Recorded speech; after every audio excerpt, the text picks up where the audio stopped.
Josh's Dartistry, Josh's Dartistry, Josh's Dartistry, Josh's Dartistry. Hello. Good morning, good afternoon, or good evening, depending on what time of day you are currently listening to us. And a very warm welcome to this, the pilot episode of our new darts podcast, Josh's Dartistry. So, where do we begin? Well, this is going to be a podcast which is related to the wonderful sport of darts. There are three of us who are going to present this podcast to you. I shall do some introductions very, very shortly into the people currently on my right-hand side and my left-hand side. I'd like to pretend that we're in a lovely, salubrious, fantastic high-tech studio that we've hired to record this. Unfortunately, that's not the case. We are currently in my front room. The cat's next door. We've shut the cat out, as well as my two small children. And we are using my front room, and the wife isn't charging us any rent fee for that, so that's absolutely fantastic. Anyway, yes, welcome to the very first pilot episode of Josh's Dartistry. Now then, as I mentioned a moment ago, there are two gentlemen in the room with me. I have a man on my right and a man on my left. The first person that I think I should really introduce you to is obviously the man whose name is in the title of the show. He is let's be honest, he is the man in the know. He knows all things darts, and that's the main reason we're here, really, Josh's Dartistry. So, without further ado... We like to sleep all day and party all night. This is how we like to live our life. Hands up! Ladies and gentlemen, Mr. Josh Gorton. Josh, how are you, buddy? Not too bad, thanks, John. How are you? Yeah, I'm okay, mate. I'm okay. So, your first episode of your Josh's Dartistry podcast. How are you feeling? You looking forward to this? Yeah, we're looking forward to it. We've been looking at doing something like this. We've been discussing this for about 18 months or so now. We've thought there's a gap in the market for something like this. We're all passionate about darts, and yeah, we feel now's the right time, so we're looking forward to it. So, the title of the show is Josh's Dartistry. In a nutshell, mate, for the listeners, can you tell me what Josh's Dartistry is? Yeah, of course. Well, I set up a blog in, February 2015 as part of a university project, and it's something I've just maintained, and it's kind of grown and developed more than I anticipated through the years. I've had now nearly 3 million views and one of the most well-read blogs out there, and it's something I really enjoy doing. Like I say, I've always wanted to pursue a career in journalism, and I'm a massive fan of darts, so it's just kind of gone from strength to strength from there, so yeah. And I believe through your blog, Josh's Dartistry, your Facebook page and your Twitter account, you're also now part of the Sky Sports freelance pool, is that right? I am indeed, yeah.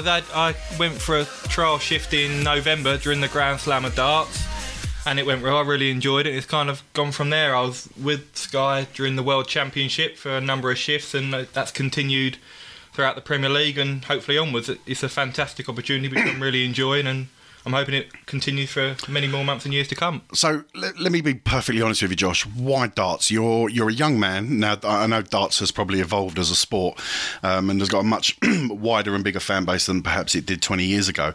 But you're a young man. Obviously, you like your football. We all like our football. We'll come on to that probably a little bit later. We all like our cricket. We all play for the same cricket team. And again, that's something that may every now and then pop itself into this podcast. But why?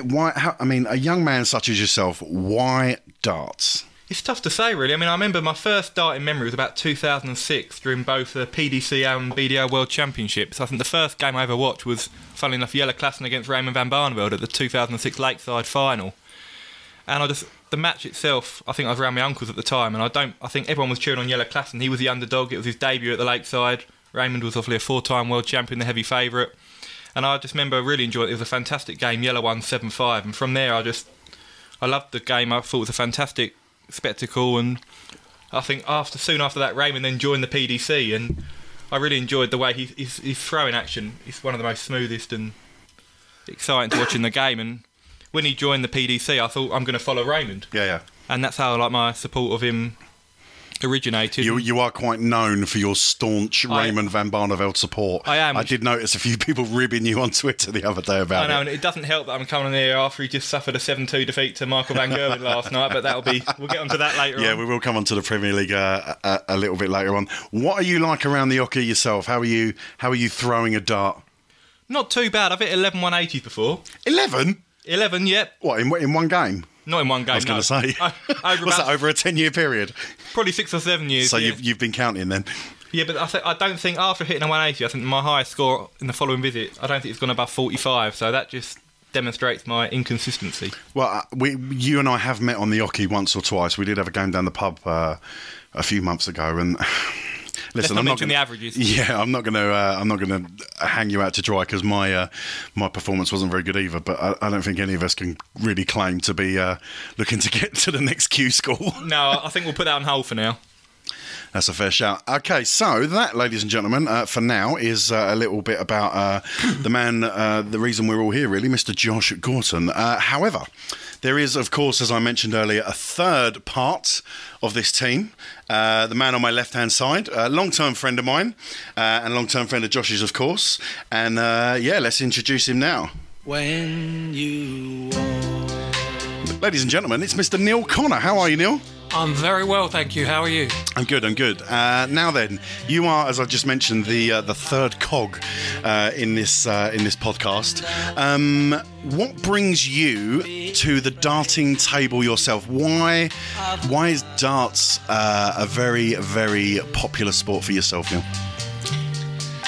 I have followed darts probably since the early 1980s. Right.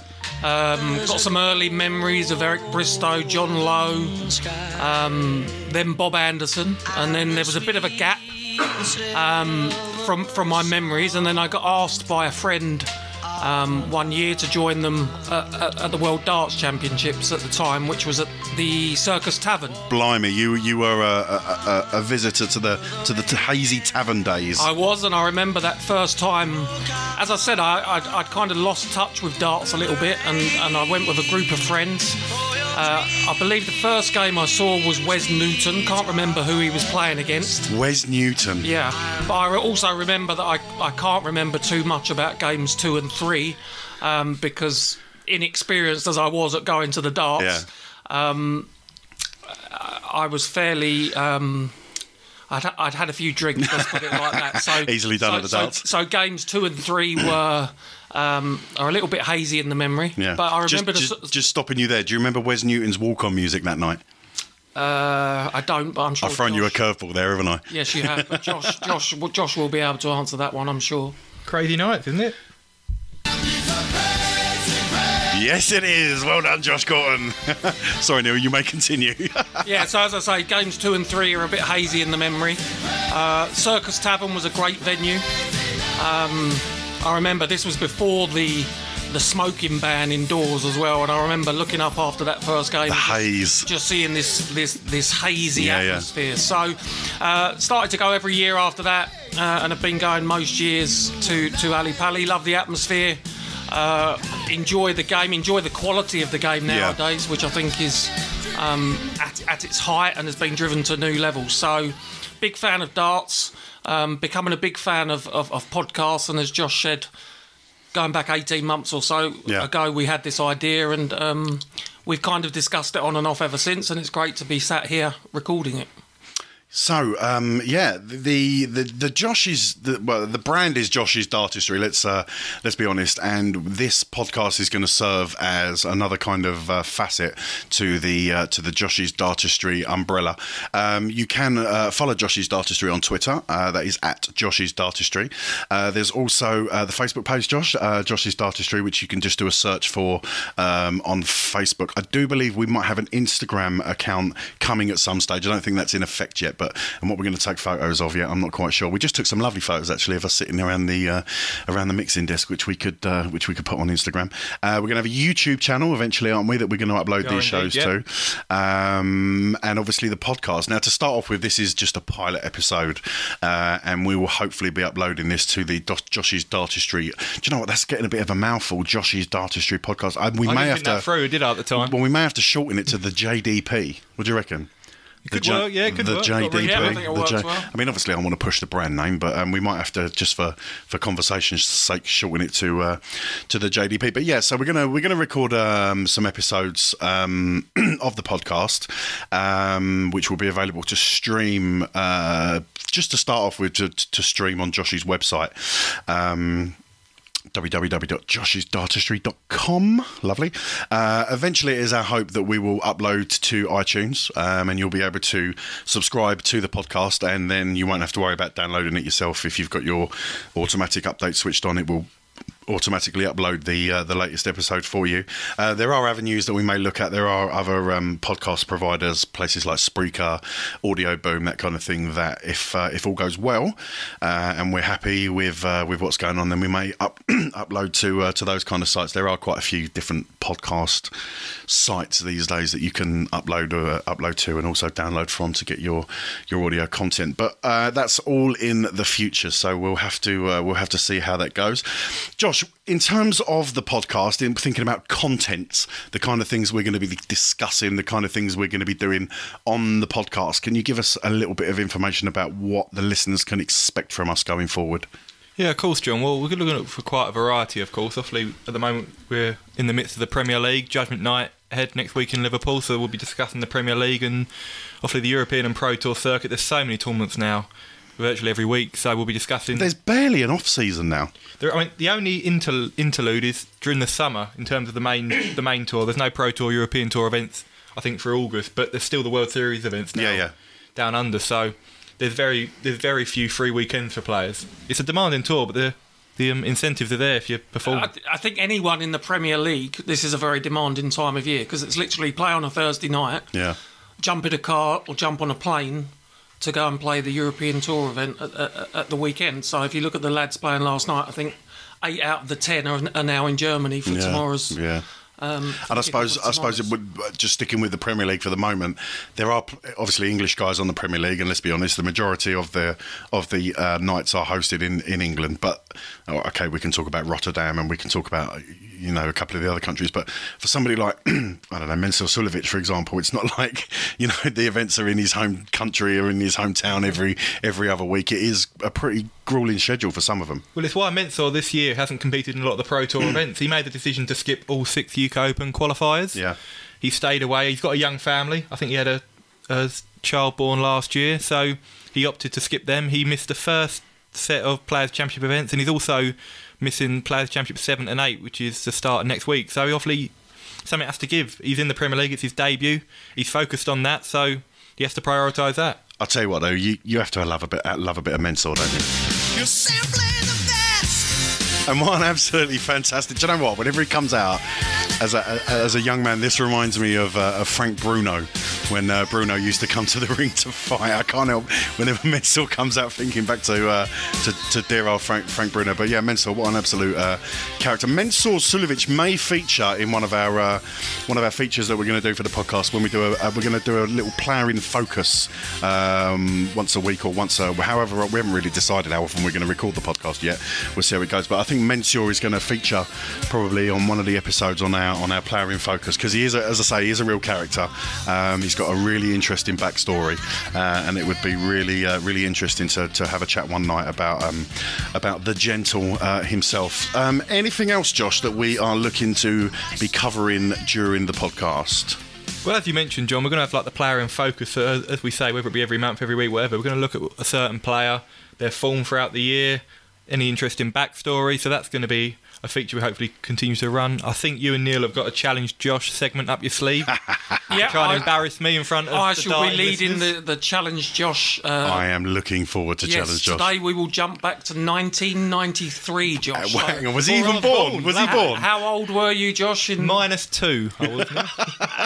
Just a twinkle in his dad's eye. We have to be totally transparent about this. Josh has no idea of the question that he will be asked today, and it is based on 1993, before he was born. I have seen the question. Yeah. Lovely. Thank you for that. Josh, we're also hoping to possibly get some people from the world of darts and have a little chat with them, whether that's on the phone or in person, and possibly do some interviews with some people. Oh yeah, that'd be great. Like I say, I mean, obviously all the darters just want to get an insight into the darting world, and there's no better insight than speaking to the players or those involved in the sport. So yeah, going forward, that's something we're definitely looking to do, and I'm sure the players are so accommodating now in terms of interviews. I've never had a problem with any players. They're always more than happy to speak to you, so that should be something we get involved in. So yeah, that'd be good. So, possibly players, people in and around the PDC, whether it's scorers, commentators, some of the guys in and around the sport. We could get some of the girls too. Some of the girls too. The walk-on girls? Let's not go there. We'll park that there just for now. Hopefully it's going to be a very varied podcast. We're gonna try and cover as much as possible. We also want the show to be interactive. So those of you that already follow at Josh's Dartistry on Twitter, you may have noticed that we've been tweeting as well as on the Facebook page asking for your questions. We hope to have a Q&A section, and I'll be honest, for those of you that are following us already, thank you is all I can say, because you have absolutely bombarded us with questions and provided us with some really good material for us to get our teeth into this evening. So we're going to get a Q&A section up and running a little bit later, answer some of your darts related questions, try and keep them clean. We are not here to tear anyone apart. We will try and offer a fair and balanced opinion, comment and debate. Obviously, there are some contentious issues in and around the game of darts every now and then, but if you're looking to send in a question absolutely carping someone off with a volley of abuse, then this probably isn't the podcast for you. We're going to try and, whilst not sitting on the fence, we're going to give our true and honest opinions, but we're not really here to batter anybody. We also invite you to leave us a voicemail. Now, we have a voicemail box, and in an ideal world, if you've got a question, you can give us a ring and leave your question on our voicemail box. And if the question's good and we've got a really good answer, we can answer that. We can play your voicemail on the show. So just to let you know the phone number, if you want to get involved with that, here it is. I feel happy, won't you call me on the telephone? In the morning, won't you call me on the telephone? Call the boys on 07739 738 329. That's 07739 738 329 and leave them a message.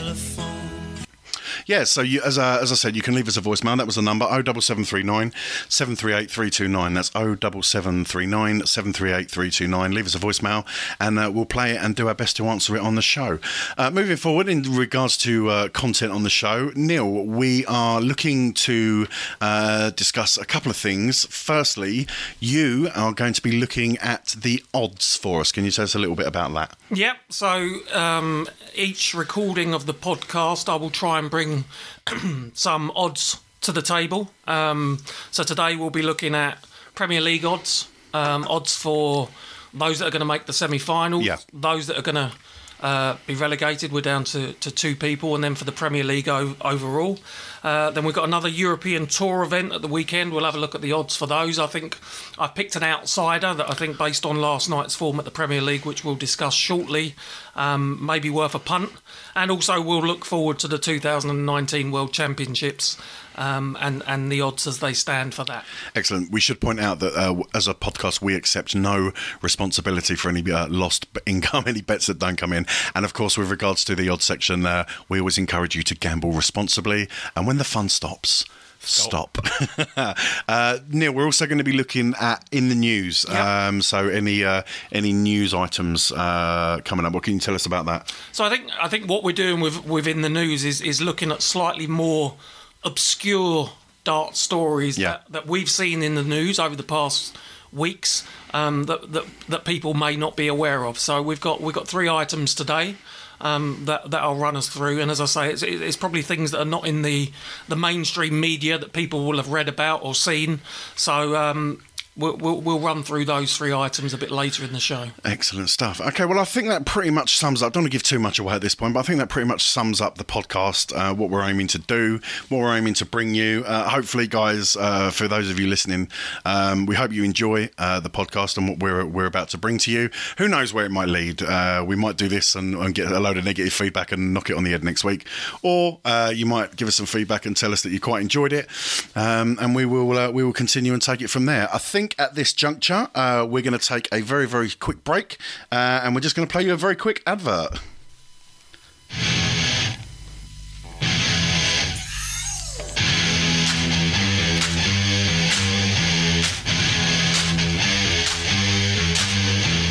You're listening to Josh's Dartistry. Don't forget, you can check us out on Facebook by going to the Josh's Dartistry page. Follow us on Twitter at Josh's Dartistry, or go to the website www.joshisdartistry.com for all the latest news and insight on the world of darts. You can also leave us a comment or a question via our voicemail box. Just call 07739 738 329 and leave us a message, and we may play your question live on air. Now, back to the show.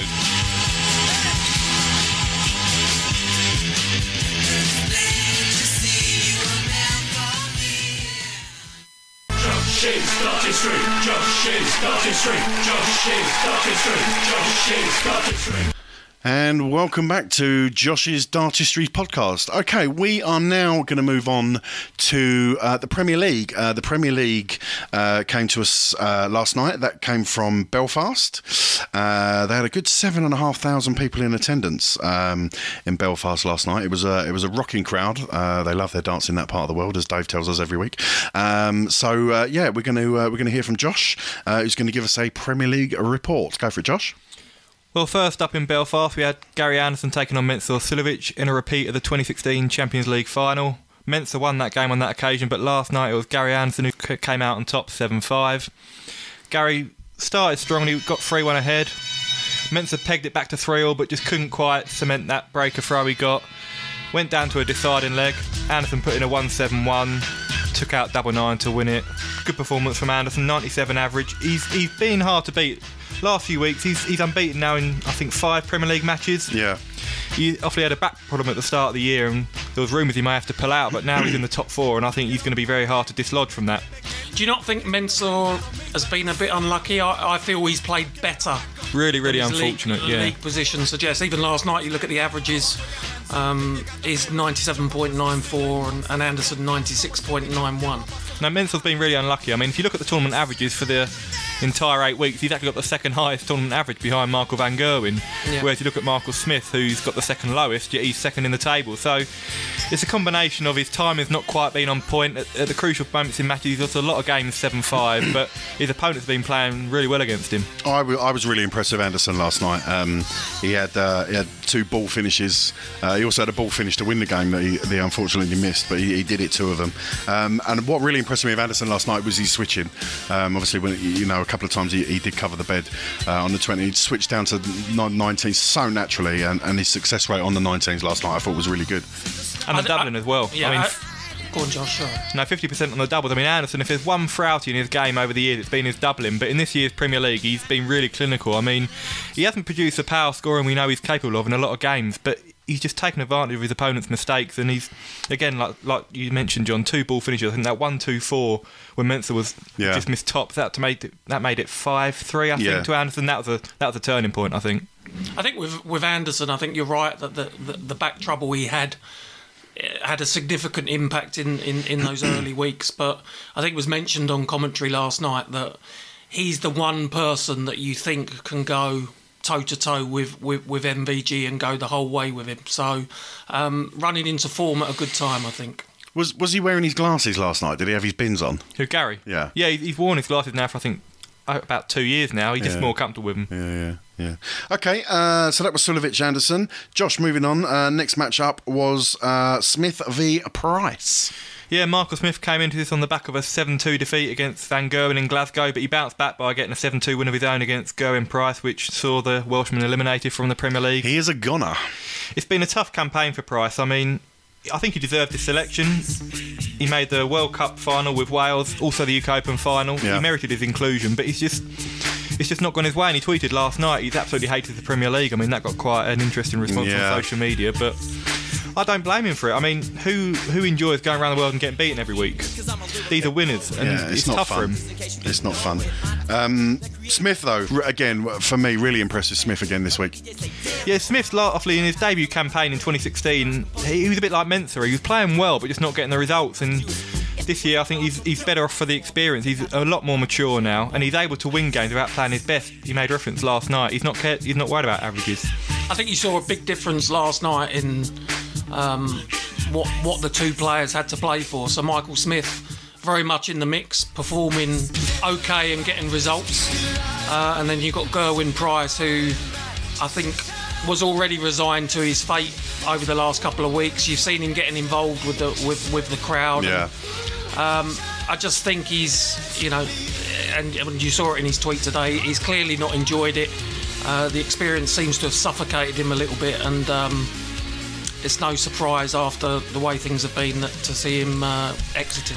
Could Gerwyn Price be our next starting pantomime villain? I mean, if you look at somebody like Ted Hankey, who I think he's quite comfortable playing the pantomime villain. He plays up to the crowd. They do get on his back, and I think, I'll be honest with you, I think Hankey quite enjoys it. Is that something that Price could end up becoming, whether he likes it or not, and could that be detrimental to his game going forward? In terms of it being detrimental, I think over the last week or two, when he's got involved with the crowd, it's not had a positive impact on his performance. No. And when you compare him to the performance of Rob Cross last night, that we're going to talk about shortly, Rob Cross, because he was playing Gurney, who's Irish. Yeah. Rob Cross was being booed at key stages in the game, and he rose to the pressure that he was put under. Yeah. So I think watching Price, particularly last week, I think it was detrimental to his performance, his involvement with the crowd. So if you are going to be this pantomime villain, you've got to let it spur you on to better things. So use it positively. Yeah, I think exactly. he's gone on record though saying sometimes he performs better when the crowd are on his back. It kind of inspires him, it fires him up. But I think at the moment he's just lacking in that confidence. He's not playing with the same conviction he was 12 months ago, and the Premier League can do that to players. Absolutely. Okay, so moving on, Josh, the next game of the night, Raymond van Barneveld versus Michael van Gerwen in an all-Dutch affair. Yeah, well, I thought this would be the game of the night. I mean, these two usually have absolute classic encounters, and it started off very well. Barney 3-180s in the first 4 legs, got into a 2-1 lead, but that 5th leg was a crucial one. Raymond missed 5 darts at double to go 3-2 up. Yeah. And Van Gerwen, as he does, he's the world number 1, he's the best player in the world. He took full advantage and then steamrolled 6 legs on the spin. Barney did not do too much wrong, really. He just missed the odd double here and there, but Van Gerwen was clinical, 70% on the doubles, 104.5 average. He's looking superb at the moment. I mean, it seems a little bit ironic me saying this and being our pilot sort of first episode, but let's be honest, what more is there to say about Michael van Gerwen and his ability in the sport? Well, my website now, like I said, I've been going for about 3 years, and I think the vast majority has been talking about Van Gerwen's tournament wins. I mean, he's just a winning machine. He's relentless, and he's Phil Taylor-like in the fact that he's so hungry for more titles. He just wants to better himself week on week, and he's been top of the table in the last 5 years. He wants to make it 6. He's desperate to make it 6, and I can't see anyone stopping him, to be honest. I think you have to. I'm reluctant to use the phrase "feel sorry for" because I think Barney's achieved a hell of a lot in the game over the years, and the fact that he's still performing at the very, very highest level, you have to give him credit. And I think you could say this about a lot of the players. With the absence of Michael van Gerwen, I think people like Barney and the others probably would have won a lot more majors by now. Exactly. I mean, Barney's got a decent record against Van Gerwen. Barney wants to be the biggest Dutchman, the best Dutchman. Yeah. So he always rises to the occasion against Van Gerwen and usually plays very well. But if you look at the major semis and finals that Raymond's been in the llast few years, Van Gerwen has usually been the one to stop him. They had that classic game at the Worlds a few years ago when Barney averaged 109 over 8 sets and got done 6-2. Van Gerwen with that world record average of 114 in the world record in the World Championship. You run out of superlatives for Van Gerwen. He's just incredible. I think the word clinical that you used earlier is very apt to describe him. 70%, as you say, on doubles last night. makes things happen at key times in games. The timing, exactly. That's the sign of a great champion. I mean, I know we're gonna discuss the odds a little bit later on, Neil, but it's no surprise to anyone that he's obviously odds-on favourite to take the tournament. Yeah, I think we'll see a theme later when we do discuss the odds with MVG and where he ranks with the bookmakers. No surprise that he is favourite for every single tournament going. Yeah. Okay, so Michael van Gerwen wins the Dutch battle last night. The next match up was Daryl Gurney versus Rob Cross.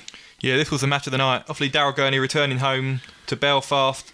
I was quite keen to see how he's going to cope with the pressure. It's the first time he's ever played in front of his home fans. Came off the back of his first win in Glasgow last week, and he rose to the occasion. He was absolutely fantastic. I mean, Rob Cross played really, really well. 4-2 up at one stage, 107 average. He did very little wrong, but Gurney, 9 maximums. It was just an absolute barrage of scoring from him. And he came from behind as well. He did, yeah. Won 5 of the last 6 legs. Cross, like I say, did very little wrong. Apart from that last leg, he threw 15 darts and wasn't on a double. So that's the only thing he'll be kicking himself about. But sometimes you just have to say fair play. Yeah, and obviously, Neil, as you alluded to earlier, Cross was subject to, and probably understandably so, being in Gurney's hometown, but Cross was subject to a few catcalls from the crowd. He was, and as I say, whilst he lost the game, I don't think he let it affect him. I think it was purely the power and the frequency that Gurney hit that treble 20 that made the difference in the game. And when you consider that he was only 29% on doubles, Gurney, I think that's an indication of how good he can be. Because Rob Cross, for me, after understandably having a couple of early weeks which weren't up to the standard of his World Championship performance, has looked quite impressive the last few weeks. But there were questions a few weeks ago.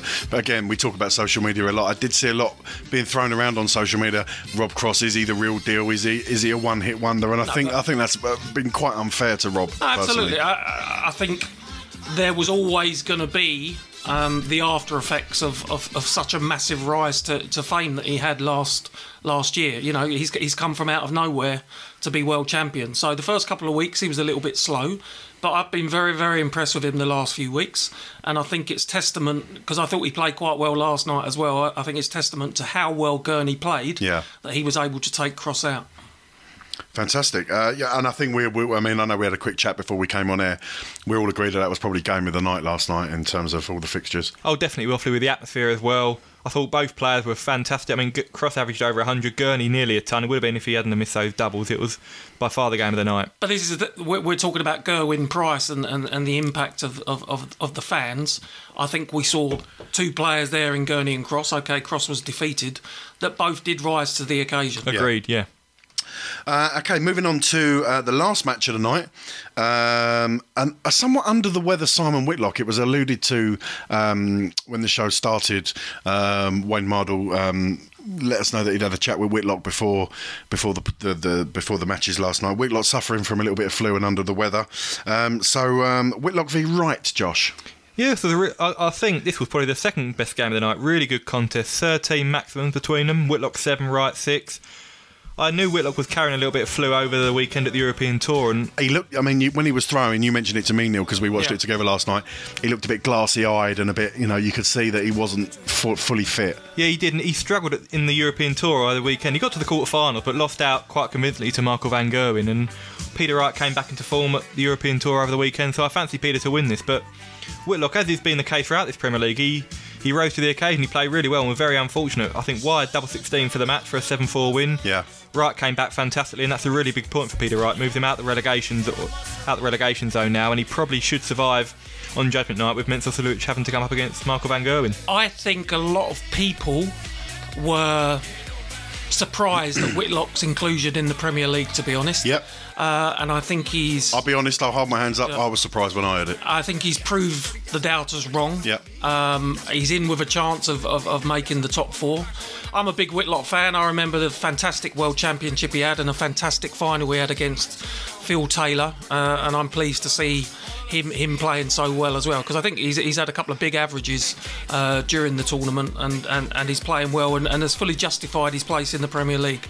Peter Wright, his form has been sketchy I think there were signs last weekend that he was starting to come back to a bit of form, and he dug deep last night and showed a bit of mental resilience to graft out a point, which will probably keep him in the Premier League for the next. Yeah, I mean, looking at the fixtures with regards to who Mensah's playing next week and who Peter Wright are playing, I mean, don't get me wrong, if shocks can happen and it can still go either way. He's still got to turn up next week and he's still got to perform to ensure that happens. But yeah, if you're looking at the two of them and who's favourite to remain and who's favourite to go, I think it's a bit of a no-brainer, really.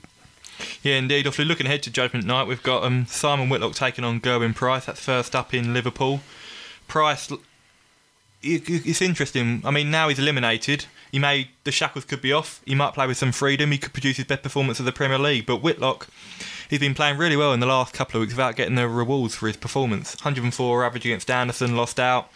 Near 100 average last night, only got a point. He's winless in his last 5 games. This is a big game for Whitlock, and if he wins and results go his way, he could move into the top 4. So, and that represents an absolutely fantastic performance, doesn't it? I mean, he said last night he takes it one step at a time, and Whitlock's game plan really was just to survive Judgement Night and then move on. And he's not setting himself any sort of targets immediately. He just wants to take each game as it comes and ensure that he's still in the mix come the end of the tournament. Yeah, indeed. I mean, I've held my hands up as well. I predicted Whitlock would be relegated or eliminated even. I shouldn't say relegated, but with Gerwyn Price. But as Neil alluded to, he's been fantastic from the word go, really. Like I say, I've been really impressed with Whitlock. He's been, along with Michael Smith, I think they've been the story of the season, because Smith as well, his inclusion was also criticised. But they both rose to the occasion superbly well. Fantastic. Yeah, so talking of Judgement Night, obviously when we come onto the odds section a little bit later on, Josh, Neil will give us some odds on who's likely to survive, who's likely to remain, and obviously outright winners towards the end of the tournament as well. Josh, I think we're going to move on now from Premier League results. You have had your eye on the Pro Tour and the Euro Tour, which have been taking place as they so often do over the last couple of weeks. You're going to give us a little roundup on both. Yeah, indeed. Obviously, last weekend in Leverkusen was the return of the European Tour. Kicked off with the European Darts Open, and in familiar circumstances, Michael van Gerwen came out on top. What a surprise. Beating Peter Wright in a fantastic final, the world's top 2, going head-to-head. Peter Wright, obviously we mentioned he's been in poor form in the Premier League, was coming in off the back of 3 successive 7-1 defeats, but kicked off the campaign with 106 average, beating Luke Woodhouse. Carried that for all the way to the final, was 5-1 up against van Gerwen. Michael missed, I think, 19 of his first 23 darts at double, but then just put the afterburners on. Peter missed 1 match dart, I think, for an 8-5 win, and then there was no stopping van Gerwen. But really good to see Peter Wright come back to just form. Left the door open ajar, didn't he? And van Gerwen doesn't need a second invitation. Certainly not. But also special mention in Leverkusen for Richard North and James Wade as well. Richard North reaching his first European Tour semi-final, knocked out Rob Cross in the last 16. Really good to see him getting the results after a promising debut year on the Pro Tour circuit. And also James Wade. He's coming back into some real form after missing out on the Premier League. I miss Wadey in the Pro. I've got to be honest, I've always been a James Wade fan. I miss his face. I really do.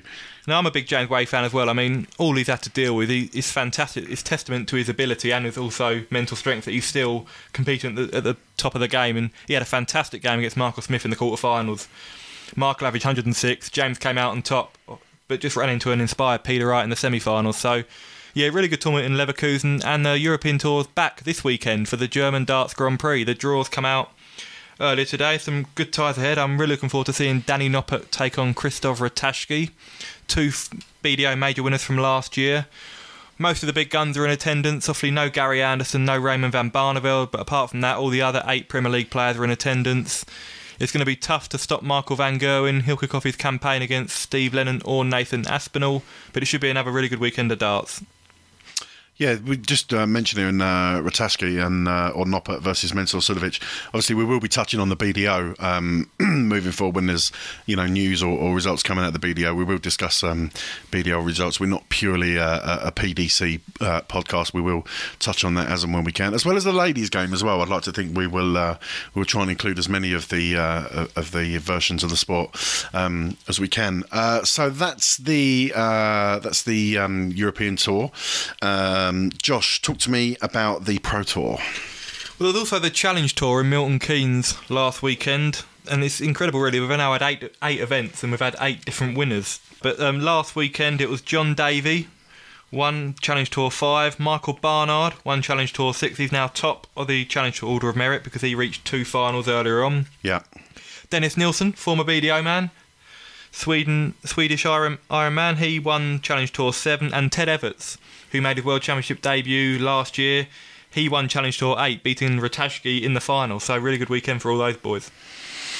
Excellent stuff. So that's your roundup of the latest results from around the darting globe, and we're now going to move on to. So we've already mentioned Judgement Night and the fixtures for next week. We're now going to move on to our Judgement Night picks.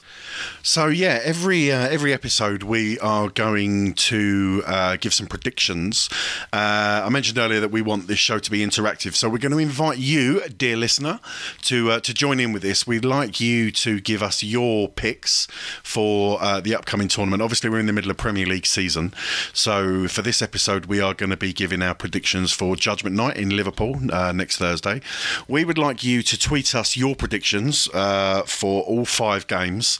We're going to give our predictions now, and then we're going to make a note of them, and then we were going to pick one listener at random who tweets us and gives us their picks, and you will represent the listeners, and then hopefully at the end of the whether it's the end of the season, the end of the year, probably the end of the year, I would imagine, and we'll see who finishes top of the table. Neil, I think there's going to be a prize involved for this as well, isn't there? Yeah, I think so. So, as you've mentioned, we've gone out to the listeners to ask for their predictions. The way this week is going to work, there's 5 matches.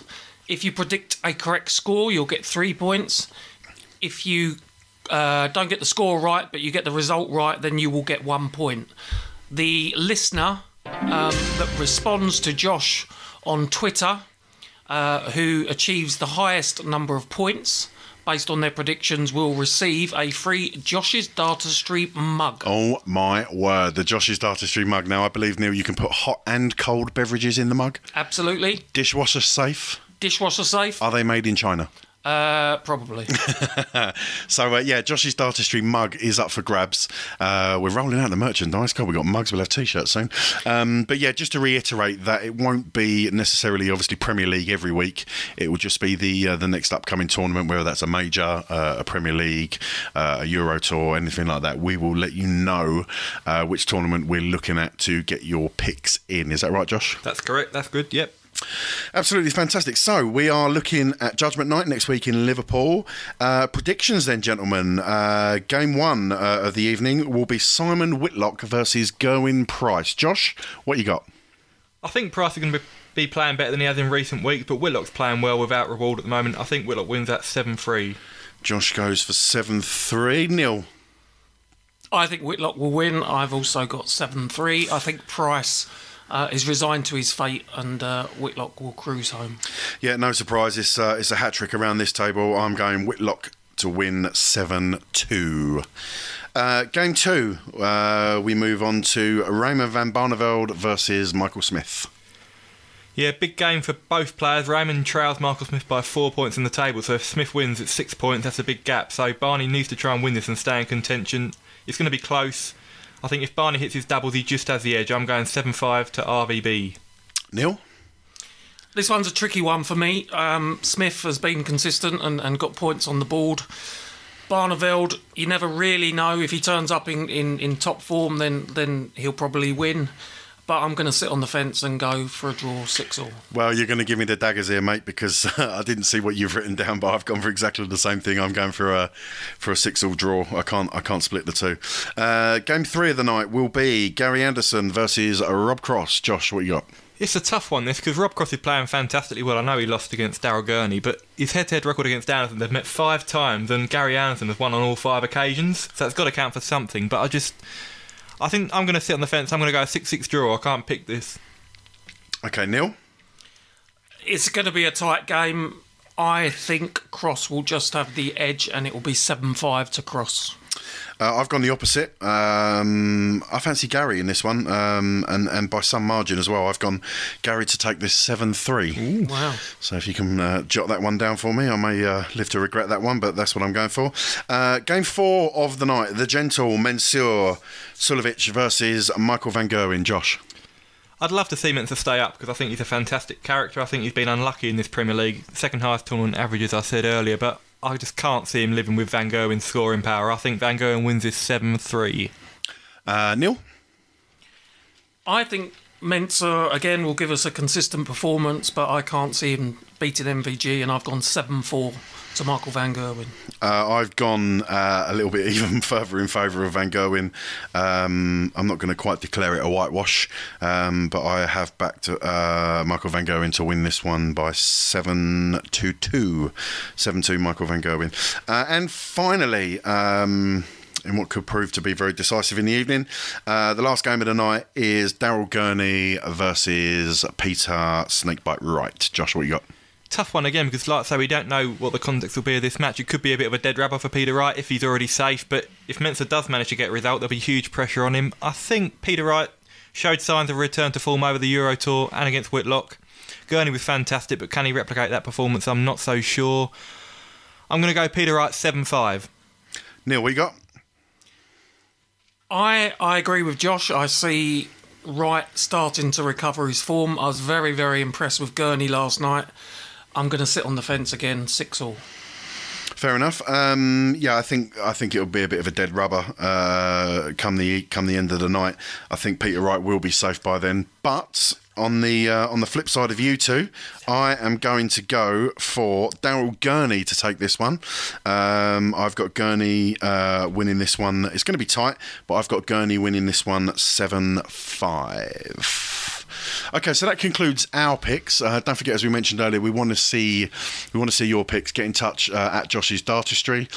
You can leave your picks on our Facebook page, or if you really wanted to, you could call the hotline and leave your picks on our voicemail box. That's 07739 738 329. 07739 738 329. Give us a ring and leave your picks in our voicemail box.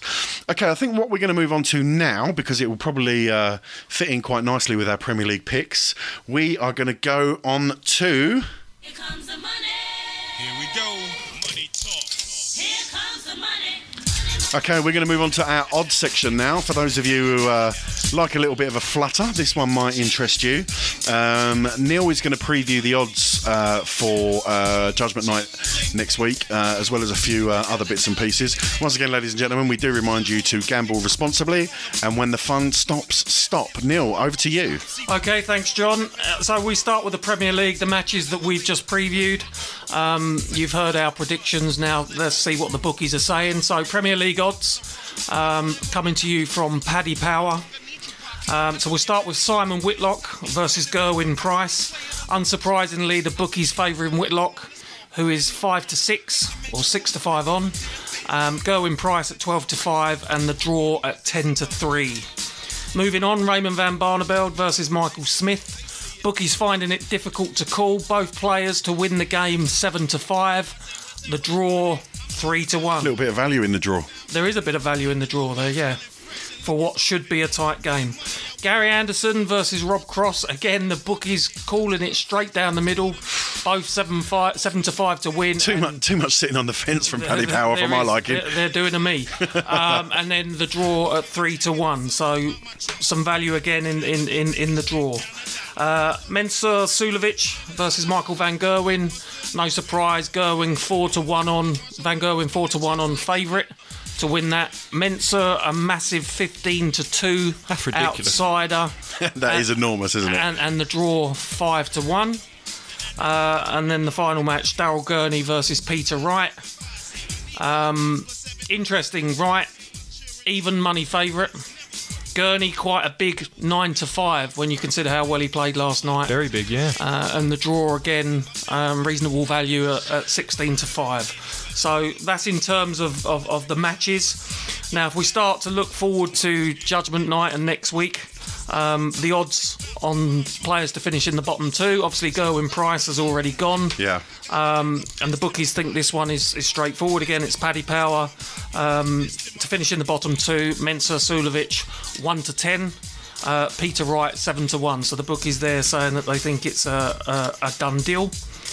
Then if we look at the odds to qualify for the semi-finals, Michael Van Gerwen 1-100. Rob Cross 1-7. Michael Smith 1-4. And then we get into the more heftier odds. Gary Anderson 4-7, still quite fancied. Simon Whitlock 9-4. Raymond van Barneveld 5-2. Peter Wright 8-1, and that's moved out since last night because I think at one stage he was 4-1 to make the semi-finals. Daryl Gurney 9-1 and Mensa Sulovic 100-1. And then again with Paddy Power to look at the Premier League winner overall. I don't think there's any prizes for guessing who the favourite is. 2-1 on MVG. Second favourite, Rob Cross 9-2. Gary Anderson 11-2. Michael Smith 14-1. And everybody else 25-1 or worse. So Neil, listen. When I have a bet, I like a bit of value. I don't, I'm not one for looking to double my money and back a favourite. But talking outside of Michael van Gerwen, then let's imagine van Gerwen doesn't win it. Give me a bit of value, please. I think Rob Cross at 9-2 or Gary Anderson at 11-2. They're the standout players to me, and I think they're decent value. No, that's fair enough. Okay, so that's the outrights as well for the Premier League. Are we looking at any other odds for any other upcoming competitions? Yeah, so we'll Bet365. We'll have a look at the European Tour event this weekend. Okay. Again, who do we think is favourite? Michael van Gerwen, 11-8 on. Yep. Highly fancied by Bet365 to win it. Second favourite, Rob Cross, 13-2. And Peter Wright, coming back to form, 7-1. And I think each way Peter Wright could be good value after he reached the final last week. Michael Smith 18-1. And I think the standout bet for me, based on his form last night, Daryl Gurney at 25-1 to win this European Tour event.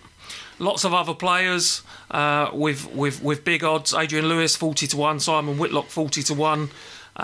One of my favourites, the Demolition Man, Darren Webster, 125-1. And then you go right down to the outsiders. You've got Alan Taburn at 350-1. What about James Wade? James Wade, 40-1. I like Wade. I mean, he was fantastic last week. He got to the semi-finals. On the other side of the draw to Van Gerwen as well this weekend. Could play Jelle Klassen, who he beat in the first. I think that's good value for James Wade as well. So with Bet365, you will get half your odds for a second place finish. So 40-1 is Josh's pick on James Wade, and as I say, my fancy is Daryl Gurney. I might let her have a cheeky little outsider on James Wade if I'm feeling flush. Okay, Neil, does that conclude the odds for the week? Yeah. For this week, yes. If we just look forward to the World Championships in 2019, odds offered by Sky Bet. Early days for this. Very early days. A good opportunity to the likes of Adrian Lewis, who you hope come back to form. 50-1 with Sky Bet. Again, Michael van Gerwen is the favourite. This time, odds against. He's 5-4. World champion Rob Cross 7-2 to retain his crown. Raymond van Barneveld, Josh's favourite, 40-1. Gerwin Price 40-1. Really? Yeah. And then, disgusted by that. And then much bigger odds for the likes of Alan Norris, Ian White, Stephen Bunting at 150-1 if you fancy an outsider. Again, Sky Bet offering half your odds for a second place finish. Yeah, it's a nice early odds there for the Worlds at the end of the year. Obviously, if you're looking to have a bet on the Worlds, and again you're looking for a bit of value, now is probably the time to get your money down and try and bash the bookie at this stage. Okay, thanks for that, Neil. That was fantastic. We are going to take a very, very short break, and we'll be back soon.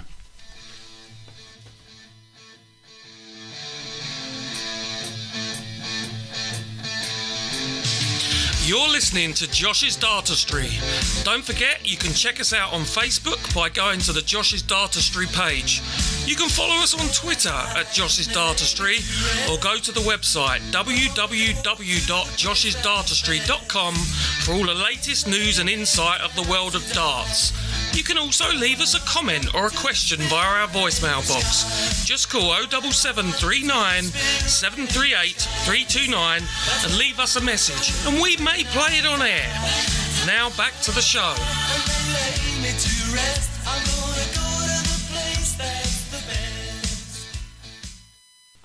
Okay, welcome back to the show. We're going to move on now to some questions and answers, really. As I mentioned at the top of the show, you guys have been really good this week, and we tweeted out that we'd like some of you guys to message in and give us some questions to answer. And you have absolutely hit the back of the net with some of these, because we've got some absolutely fantastic questions. So let's kick it off. At Cricketer Ash, he asks, what's happened to Kirk Shepherd? Great question, Josh. Well, nothing's happened to him as such. I mean, obviously, we all remember Kirk Shepherd's run to the 2008 World Final as a qualifier. It was a fairy tale run. He's still active on the PDC Pro Tour. He lost his tour card, I think, a couple of years back, won it back in 2017. He's 68th in the world, I believe. Got to the last 16 of the 2017 UK Open. That's his best showing in a major recently. And I think he also reached the last 16 of a Pro Tour event earlier this year. So he's still active on the tour, still a capable player, but obviously not hit the heights since reaching that World Final. And still a young man. He's only 31 years of age. Still a young man, and he'll always have the memories. He'll always have the memories. Okay, moving on. Carter Gwinney asks, do you think Cross will win a major this year? Neil, what do you reckon? For me, 100% yes. Anyone in particular that you single him out for? Or? No, but I've been very impressed with him over recent weeks. As I say, in the face of adversity last night with the crowd going against him, even though he lost, I saw real signs of mental toughness, and I think he will go on and win at least one major this year. Yeah, I mean, as I mentioned earlier, some people probably unfairly at the start of the year gave him a bit of a hard time and calling him a possible one-hit wonder. I don't think you win the Worlds and perform in the Premier League as he has done and be labelled a one-hit wonder. I think that's entirely unfair. I think the fact that his rise to fame and success came so quickly, it becomes very easy to sort of chuck those kind of words around. Josh, what do you reckon? Cross to win a major this year? I agree with you both. I think he's a dead cert. I mean, the thing is, he's a young man. He keeps himself in, very active on the Pro Tour. He doesn't miss a tournament. A lot of the older players, people like Phil Taylor, Raymond van Barneveld, they struggle in the events where you have to play multiple games in a day, but Cross hasn't got that. I think he's a threat in every tournament he plays. I fully expect him to win a major tournament this year. Okay, Mark has been in contact. He said, should the Grand Prix be moved from City West in Dublin? I live there and it's nowhere near where they make it out, miles outside the city. What do you reckon, Josh? Yeah, I've read a lot of complaints from local fans over the last few years who say it's a very remote location. I think the problem is with the World Grand Prix, they have a lot of the sessions midweek, evenings. So in terms of the location, it's very difficult to get back in terms of transport. I mean, it's a double-in, double-out format. Some of the games go on for quite a long while, quite late finishes, so it's not particularly viable from that perspective. And I did notice last year the crowds weren't particularly full during the weekdays. So I think it could well be moved in the last few years, but there's been no plans, as far as I'm aware, to move it this year. So for the time being, I think it's going to remain in the City West. Should it move potentially? I think so, yes. Yeah, I'm not going to pretend that I know the area or the kind of layout, the facilities that are available there, the transport links in and out. I'm not going to pretend that I know about that. But the fact that Mark's raised the question, and it's something, Josh, that I think you've probably, as you just said, you've heard brought up before, it could be something that could be looked at for the future. Okay, Neil, have you got anything to add to that? Not really. I mean, I just had a look earlier, and it looks like about 9 or 10 kilometres outside the city centre. So, fair old trek. It is a fair old trek, especially if you've had a few jars. Yeah, exactly. Let's give the fans what they want. Yeah. Fair enough. Ian Gregory dropped us a line. He said, what are the long-term plans for the show? For example, how often or special guests, ? We did touch on at the top of the show what some of the content will be for the podcast. I guess in the early stage where we're very much in our infancy. This is a pilot episode for us to sort of get some audio down and upload it to the Josh's Dartistry website. Who knows? We know what we'd like to cover. We know what content we'd like to have in there. Guys, if you've got any ideas about things, features that you want to hear on the show, get in touch. We want the show to be for you, about you, and if you've got any ideas of how we can improve the show, keep it clean, please. And unfortunately the three hosts are here. We're not getting rid of anybody, but yeah, yet. But long-term plans for the show, listen, I would love us to just go as long as possible, whether we do a show once a month, once a fortnight. I think we're probably looking to start off with once a month. I think so, yeah. If there's need for sort of more frequency, particularly during the big championship, if the Worlds are on, I would expect us to do more than once a month, because obviously there's a lot to discuss and a lot going on. But we'll take it as we see it as coming out. If the demand's there for us to record more frequently than that, then by all means. We're not at the end of this show yet, but I'm enjoying it and enjoying sitting around the table with three mates and discussing our love for darts and what's going on in the darting world.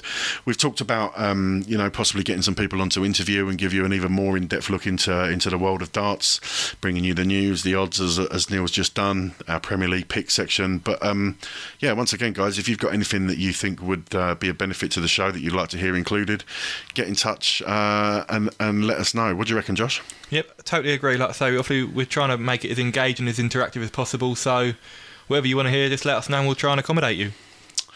Okay, Irish darts fan has been in touch. Do you think Steve Lennon and Willie O'Connor have the capability to become a top 32 or even a top 16 player, Josh? Both talented Irish players. I think they're both very close in the order of merit. I think Lennon's 58th, O'Connor's 57, I believe. Yeah, that's right, yeah. Lennon obviously won his tour card last year. Really impressed me whenever I've seen him at some Pro Tour events. Qualified for the Grand Slam last year. Also made the Players' Championship finals. I think he's a really talented player who could potentially break into the top 32. O'Connor's been around the PDC for quite a while now. He's always had a lot of potential. Hasn't really done it consistently. But last year, I think, was his best year in terms of majors. Got to the last 16 of the UK Open, last 16 of the Players' Championship. So the potential's there. Top 16, I'm not quite sure. I haven't seen enough from either of them yet. But I think top 32 certainly, because they're both young men. Very, very difficult, really, to predict anyone who's sort of in and around, in the order of merit.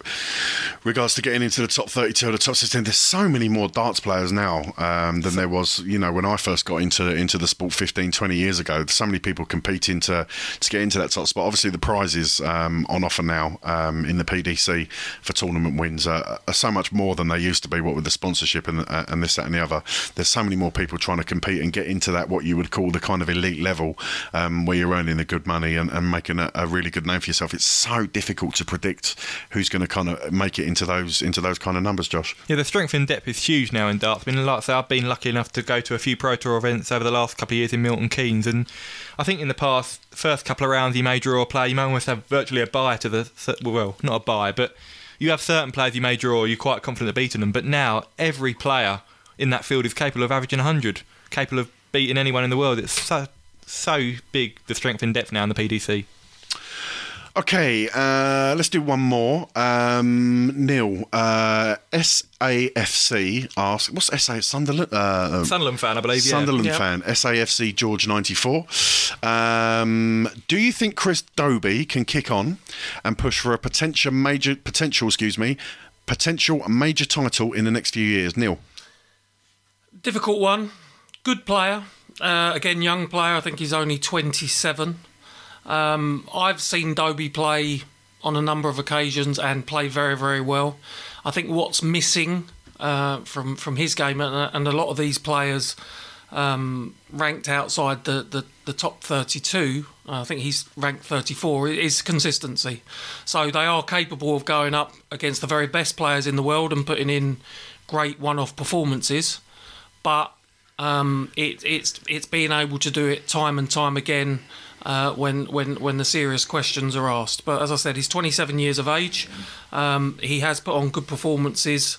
At times, he reached the last 16 of the UK Open this year. Yeah. The last 16 of the Players' Championship last year. Got to a final the other week, I think, in Milton Keynes when I was there against Van Gerwen. Yeah, so I think the potential is there.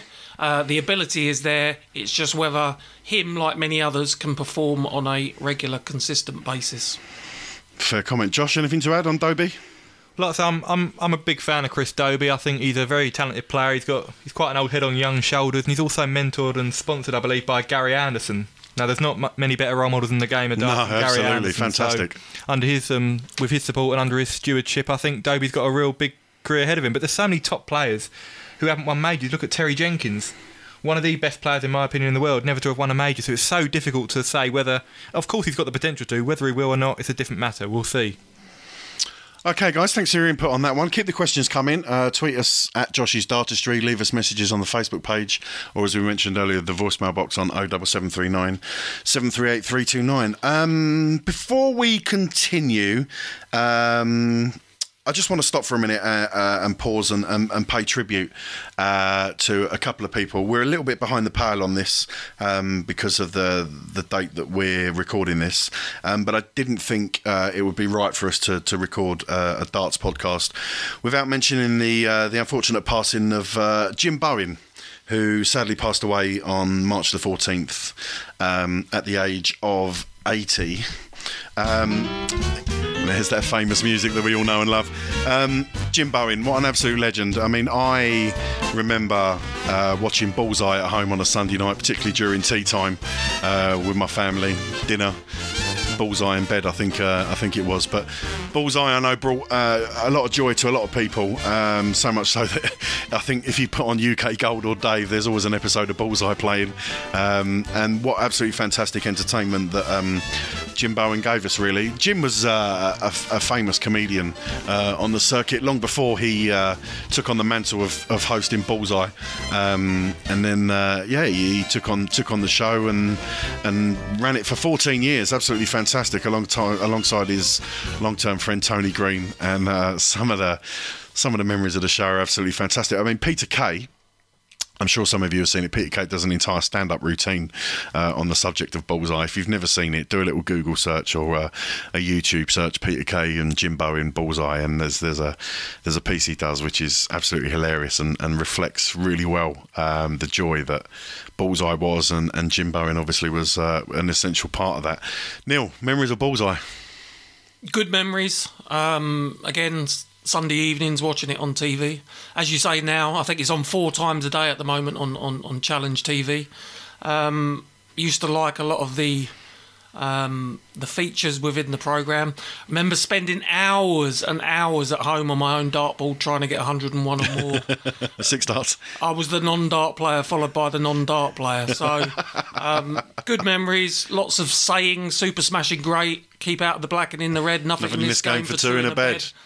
It was a light-hearted show. I think it helped to promote darts on a mainstream television channel. Gave everybody some laughs. Yeah. Always used to make me laugh when you had a couple of mates go on and you looked at Bully Star Prize, which was a kitchen for a couple of guys that didn't live together. Yeah.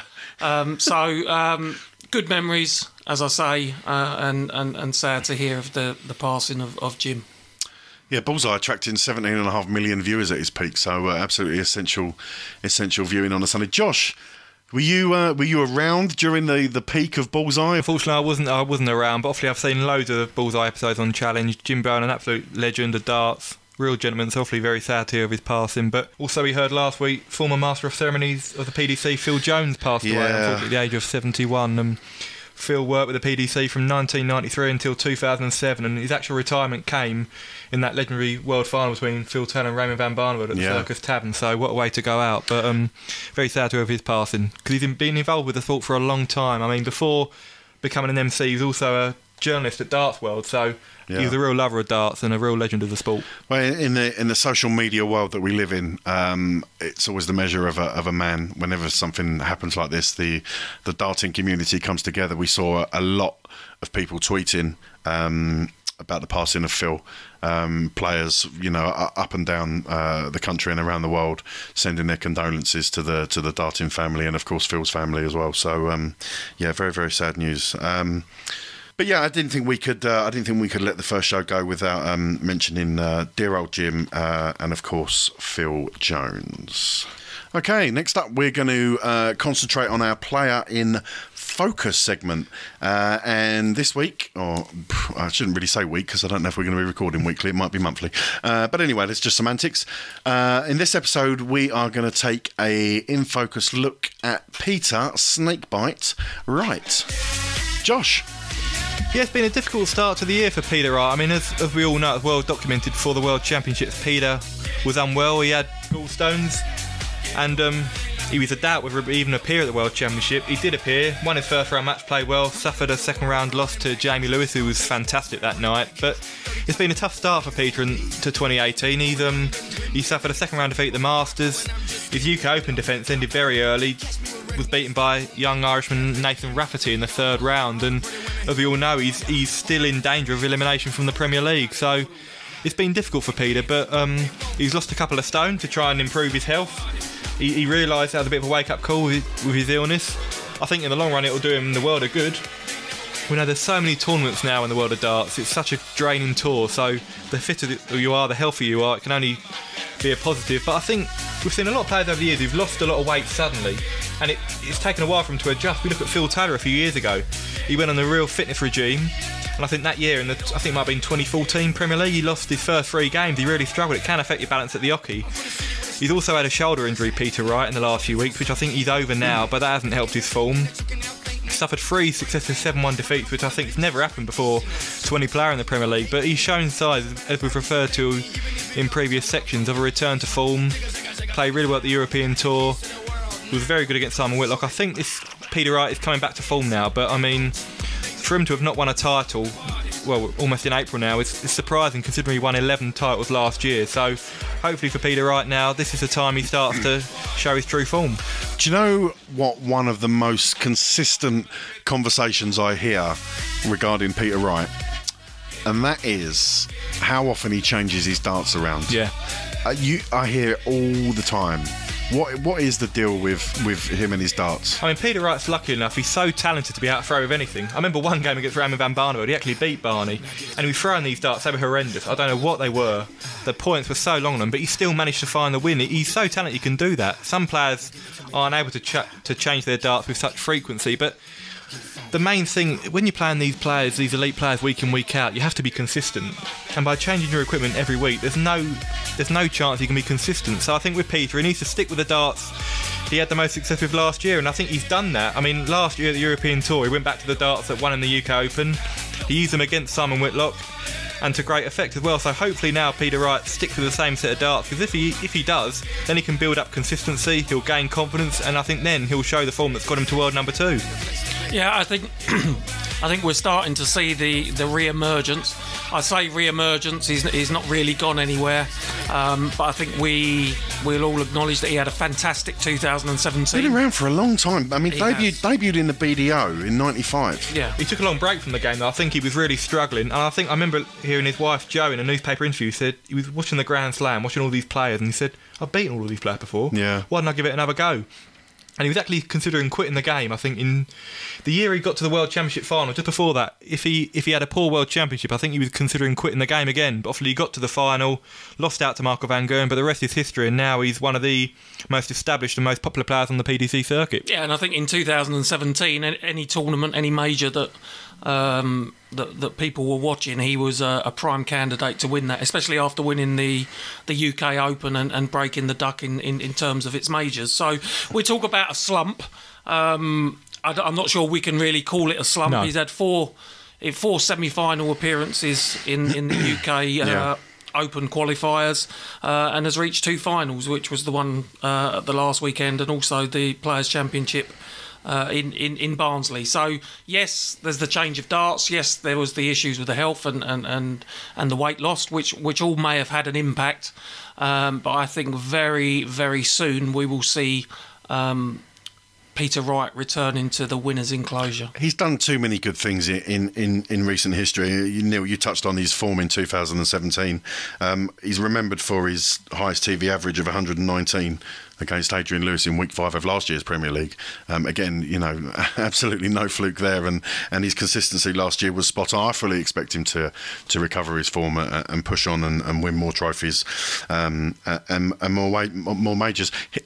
Wright's always made me chuckle a little bit to myself, because obviously he's a proud Scotsman. He came on stage last night. I don't know if you saw it. Somebody threw a Scottish flag on the stage, and he picked it up and he held it aloft, and there were a couple of boos from the crowd, and then he quickly got rid of it. But he's proud of his Scottish roots, despite the fact that he lives in Mendham in Suffolk and clearly lacks a Scottish accent as well. You wouldn't know he was Scottish by talking to him, would you? No, that's the thing. I mean, when you go to Scotland, I mean, Peter is very popular. I mean, when he was in Glasgow, I think last year he got a fantastic reception. But Gary Anderson, with the Scottish fans, is the most popular Scottish player. But yeah, Peter Wright is a fantastic ambassador for darts. Popular with the Scottish crowd as well. And I think Anderson and Wright, Anderson's in fine form, if Wright starts to get his form up, they could be real contenders to win Scotland's first ever World Cup of Darts later this year. And we can't really have a discussion about Peter Wright without mentioning a couple of things. So obviously there's the outrageous hairdo, there is the outrageous outfits that he wears, and of course the dancing on stage. What's your thoughts, guys, on those things? Darts is here to entertain, and I think he's an entertainer. And I think he is someone that, really helps to move the sport forward, as Josh said, an ambassador. We want to see different people with different images, and Peter with his Mohican and his lively clothing. Joe does a fantastic job on his hair, doesn't she? She does a really good job. 4 hours, I think it takes most weeks. and the paint as well. And the paint, war. He calls it his war paint. Yeah. So for me, he's an entertainer. He's a character, and he's exactly what darts is all about. Does anyone know why his nickname is Snakebite? I believe it's his favourite tipple, because when I was at Milton Keynes, correct, he was in front of me at the bar, and that's what he ordered. He was during the tournament? No, he'd gone out. He'd gone out, so he hit the Snakebite. Semi-finals, to be fair, so still a good run. Hit the Snakebite hard. So yeah, Peter Wright, I think we all agree that he's an absolutely outstanding talent, and we all fully expect him to continue showing us what a good player is for the rest of 2018 and on into 2019.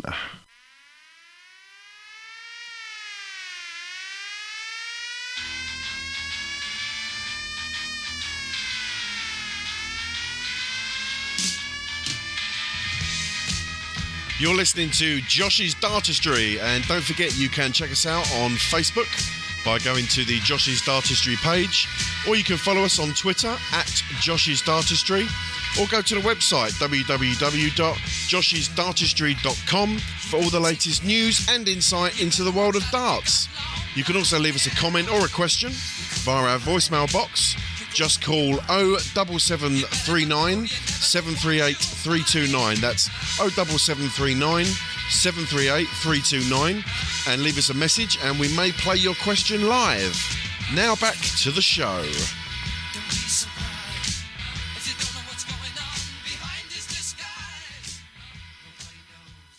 Okay, welcome back to the show. This is Josh's Dartistry, the podcast. We're going to move on now to a section of the show that I am eagerly anticipating. I've been looking forward to this all week, and this should be a bit of fun.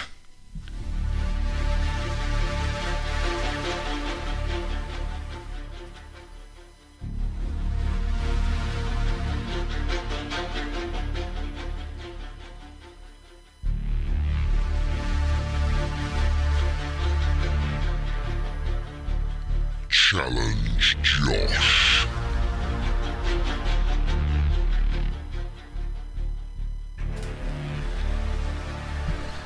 Okay, as the jingle says, this is Challenge Josh. Now, Josh, of Josh's Dartistry fame, Josh is our resident darts expert. This show wouldn't be taking place without his knowledge, because, let's be honest, me and Neil were just a pair of hangers-on. However, we felt duty-bound to test Josh's knowledge on all things darts. Now, I think Neil is going to take charge of this section. Neil's going to explain what Challenge Josh is. Go for it, Neil. Yep.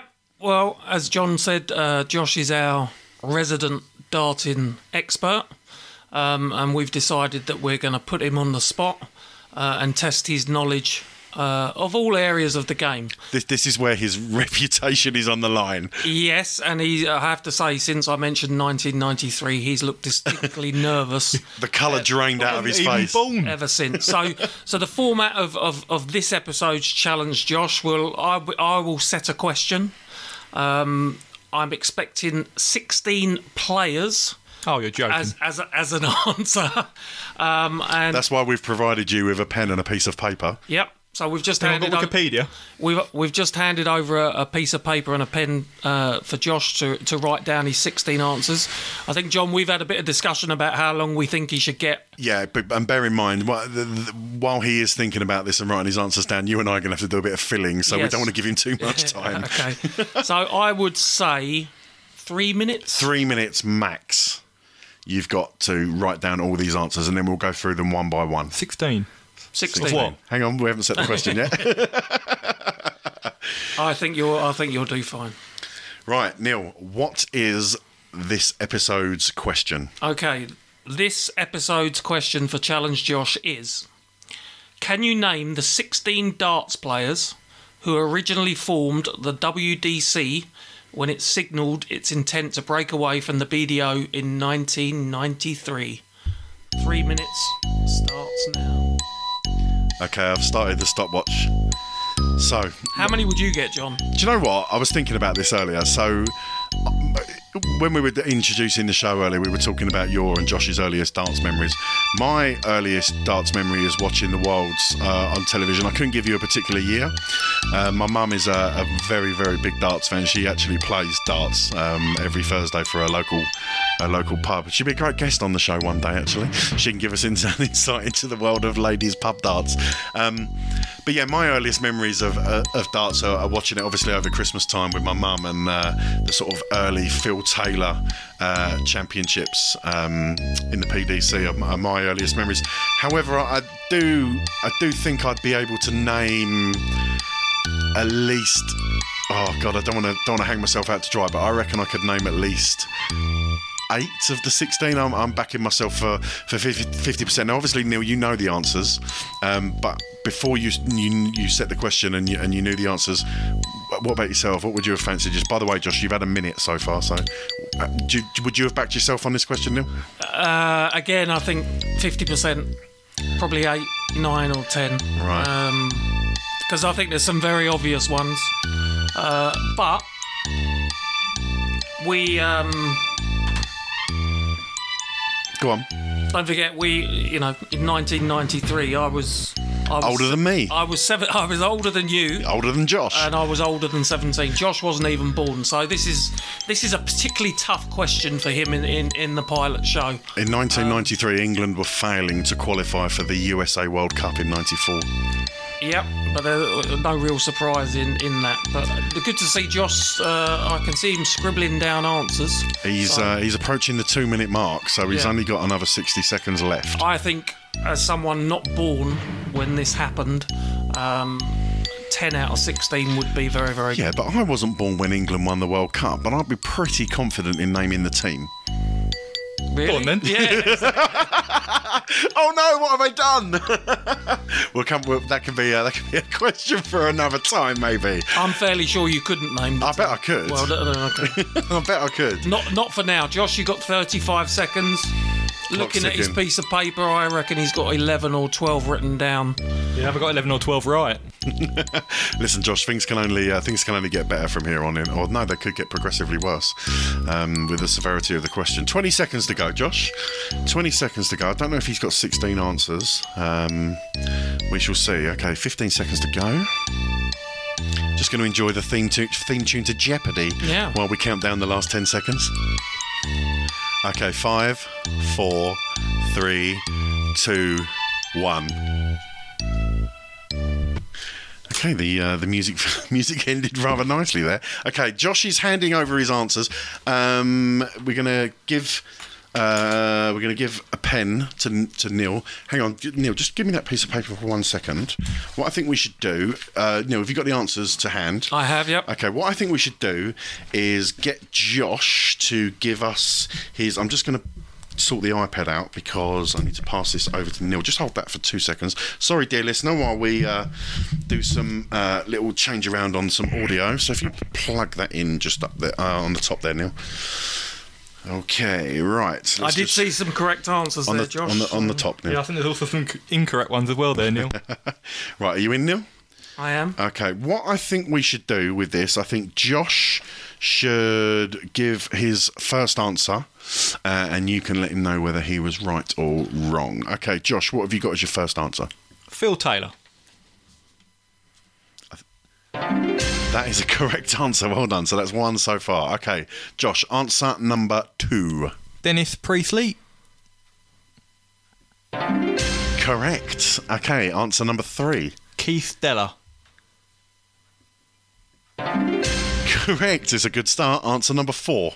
Rod Harrington. Correct. Number 5. John Lowe. This is a stroll. Okay, so 5 correct so far. It's a pretty good start. Let's see where we go from here. Number 6, Josh. Eric Bristow. The Viking. The crafty cockney. No, that's the Andy Fordham. I'm thinking of Eric Torsvit, Eric the Viking, being a Spurs fan. We'll come on to that another time. Okay, how many is that he's got so far? Neil, 6? That is 6. That is 6. Okay, number 7, Josh. Bob Anderson. Good. Okay, number 8, Josh. Alan Warner Little. Alan Warner is correct. Correct. Okay, next one, Josh. This is where it gets difficult. Jockey Wilson. Up to 9. I said if you got 10, you've done well. You're 1 away. Okay, number 10, Josh. This is where I start guessing. Davy Richardson. Davy Richardson. Oh, nightmare. Okay, so that's 1 wrong. Okay, what's your next answer, Josh? Well, I did write down Steve Beaton until I remembered he actually won the 1995. So, but Steve Beaton. Steve Beaton. Oh, it's all starting to fall apart. Josh, what's next? Just 1 more, Josh. Come on. Cliff Lazarenko. Big Cliff Lazarenko. And there's the 10th. Correct. Well done, Josh. Okay, Josh, how many you got on your piece of 3 paper? more. You got 3 more. Okay, what's your next one, Josh? I can't even pronounce his surname. I think it's Spilek. Kevin Spilek. What an absolutely fantastic... You have pulled that out of the fire. I have. What a great answer. Okay, next up. Mitchell Crooks. Mitchell Crooks. Incorrect, I'm afraid. Okay, so you just got 1 more on the paper, Josh, yeah? I have 1 more. What's your final answer? Ronnie Baxter. Rocket Ronnie Baxter. Incorrect. So, Neil, how many did he not get? He got 11. Oh, he got 11 out of 16. He got 11 out of 16, which I think is very, very good. Commendable performance. And there are 5 that he didn't get. Okay, do you want to give us those 5? Okay, so they are Peter Everson. Ah, should have got that one. Richie Gardner. Mike Gregory. Oh, yep. Jamie Harvey. Yeah, Jamie Harvey. And Chris Johns. I wouldn't have got that one. Well, I have to say, I think that's an absolutely fantastic effort from Josh. Yeah, I think I back myself to get 8 of those. I'm slightly... Maybe you can hear me reversing in the background because I'm probably backpedaling on that a little bit now. But I think that was an absolutely splendid effort. Well done, Josh. And I look forward to another question in the same vein next week, Neil. Yeah, well thanks done. for that, Neil. Really enjoyed that. Well done, Well mate. done.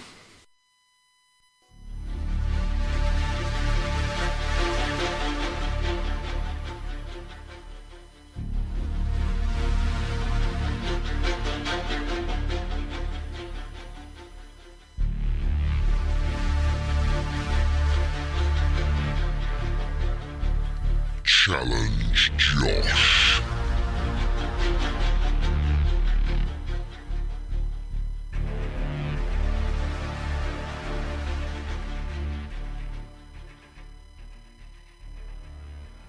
Okay, that was Challenge Josh, and now it's time for this.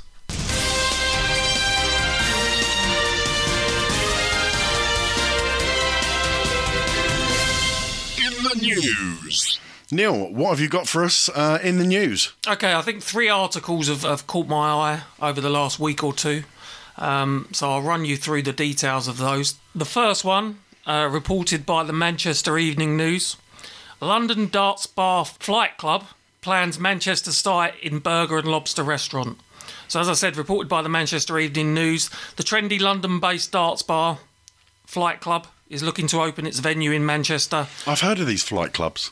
Yeah, it's been explained to me as darts version of a night out 10-pin bowling. So sounds quite good. As I say, the company are eyeing the Burger and Lobster site on King Street in Manchester. They currently have branches in Shoreditch, Bloomsbury, and they've got one planned for Chicago. And they say they've reinvented darts for the 21st century. The venue's version of the historic game involves multiple players, patented dart tracking technology, instant scoring, and a slick user interface. Dubbed Social Darts, each game is played in a private area, dubbed an Oki, with its own seating area and table service. If the application is approved, Manchester's Flight Club would be open from 8 a.m. to midnight and 30 a.m. Sunday to Thursday, and 8 a.m. to 1:30 a.m. Friday and Saturday. To play at their London venues, prices range from £15 for 2 people, playing for an hour at an off-peak time, to £120 for a group of 31 to 40 people, playing for 2 hours at peak times. The paper reports a Flight Club spokesperson said that the brand was keen to take over the Ship Canal House restaurant, but warned that details are far from being confirmed. It's very early stages at the moment. We're going through planning and permissions. He added, "We're very keen to be part of Manchester." So, interesting news. Sounds like a good night out. Yeah, I think we should. I think we should probably book that as our next sort Definitely. Sounds good to me. outing with the lads from the cricket club. And Josh, I've got to ask the question before we move on to the next story. What's the first rule of Flight Club? You're asking the wrong person. Has that gone over Josh's head? It may have done again. Oh, I think. Oh, yeah. Yeah, no comment. The first rule of Flight Club is you don't talk about Flight Club. Understood. Brad Pitt would be so proud of me right now. Okay, that's Flight Club. Neil, what else you got, mate? Okay, next one. Dartsnews.com reporting that world champion Rob Cross will be going for a new title in August. Any idea what that title may be away from darts? Away from darts. Rob Cross, what sort of endeavours would Rob Cross get up to away fishing? from the...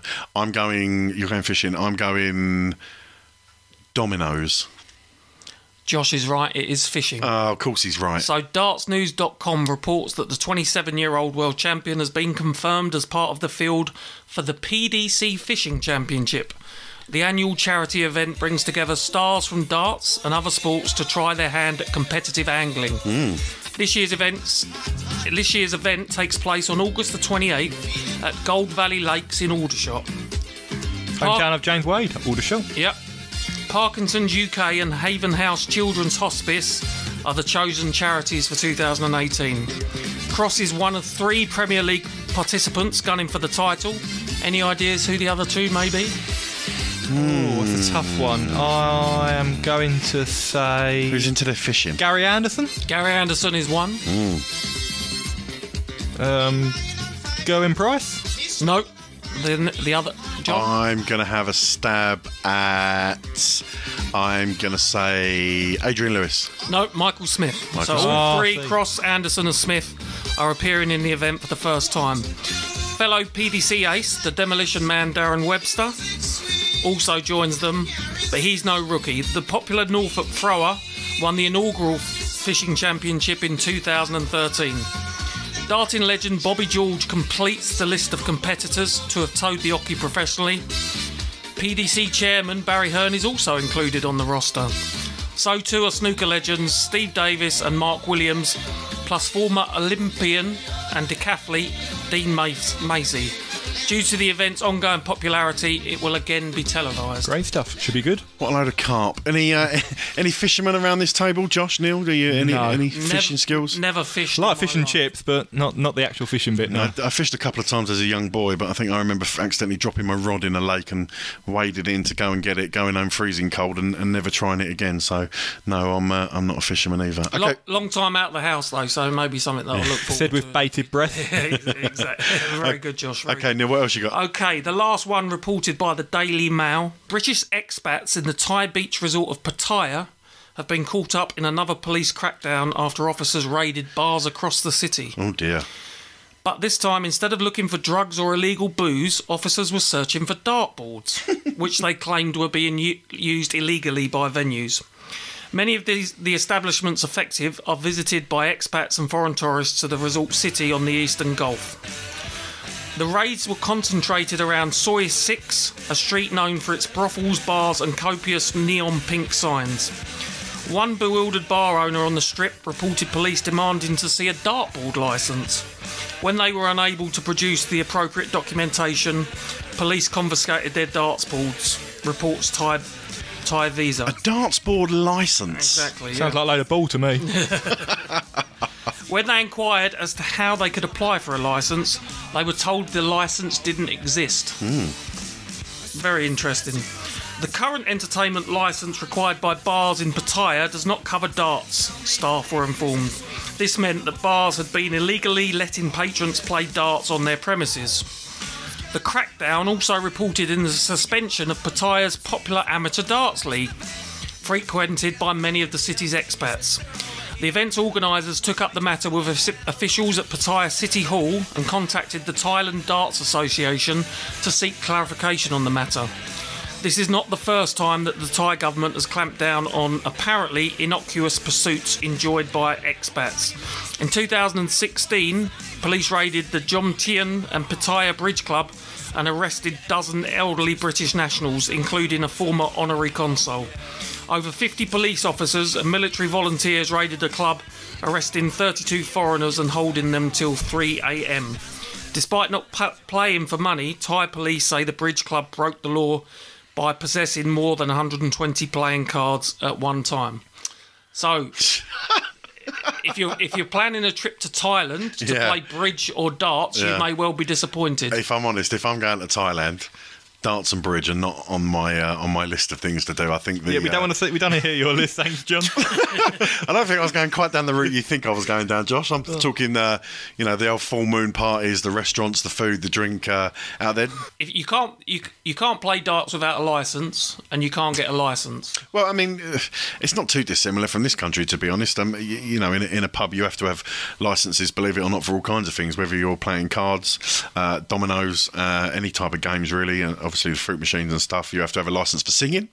You have to have a licence for dancing. It's the world of licensing for entertainment purposes in licensed establishments, not just in this country, in other countries, by all accounts, is pretty stringent. So yeah, you do have to be careful with that kind of thing. Neil, have you got anything else for us? No, I think they were the three things that caught my eye over the last couple of weeks.